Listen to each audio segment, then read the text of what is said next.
Hello, আমি রিয়া চলে এসেছি আমার একটা নিউ ব্লগ নিয়ে।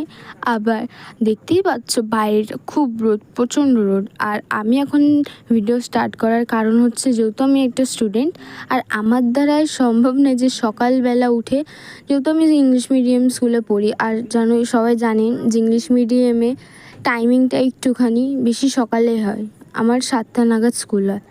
তো সেই সময় আমার দ্বারাই সম্ভব না যে নিজের ব্লগ সকালবেলা স্টার্ট করা। তাই আমি স্কুল থেকে এসেই আগে ব্লগ স্টার্ট করে দিয়েছি। আর এই যে দেখতে পাচ্ছ এই গাছগুলো বিল্ডিংয়ে, এই গাছগুলো সব আমার বাবা লাগিয়েছে, যেহেতু আমরা বিল্ডিংটা দেখাশুনো করি। আর প্রত্যেকটা গাছ দেখাচ্ছি আমি, সেগুলো সব আমার বাবা লাগিয়েছে। এগুলো প্রত্যেক রকমের আর নানান রকমের আছে ফুল ফল। এটা কী বলো তো, কারি পাতা গাছ। এটা মানে অনেক রকমের। এটা কী গাছ কমেন্ট করবে সবাই। হ্যাঁ, ওটা খাওয়াও যায়। আর এটা এক রকমের সাদা ফুল গাছ। আর এখানে দেখছো এই সব গাছের মধ্যে নানান রকমের জিনিস আছে, এখন ছোটো, এখনও হয়নি সেইভাবে। আর এখানে আছে 2 রকমের জবা ফুল। আর এই জিনিসটা দেখছো, এই জিনিসটা আমি কিনেছিলাম কাউকে দেবো বলে, তো তাকে দেওয়া হয়নি, ঠিক দেবো, তবে এটা রেখে অন্য একটা কিছু জিনিস কিনে তাকে দেবো। এই গেল। তো এই ফাঁকে আমাকে মা পাঠিয়েছিল বিল্ডিংয়ে, যে গাড়ি বেরিয়েছে নাকি, তো গাড়ি সেই মুহূর্তে বেরিয়ে যায়। তো তারপর এসে আমি স্নানটা করে নিই।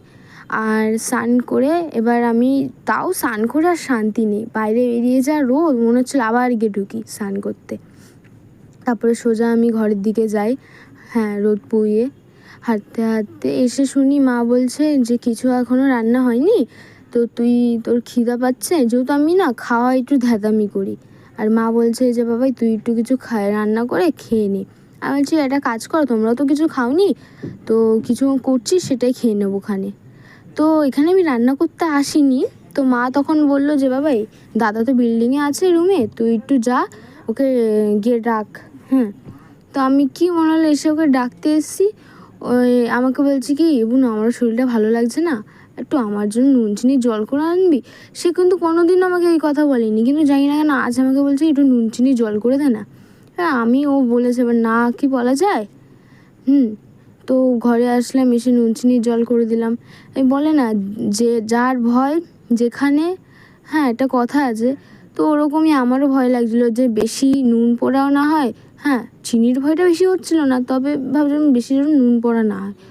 ও মা যেরকম বলি সেরকমই কাজ। ঠিক দাদার কাছে নিয়ে যাওয়ার পরে বলছে কি যে নুন পোড়া হয়েছে। এবার বলো কীরকম রাগ ধরে, আমি নুনটা কমই দিয়েছিলাম, তবে জানি না কেন নুনটা বেশি হয়ে গেছে। তারপর কোনো রকম আমি ঝাঁকিয়ে ঝুঁকিয়ে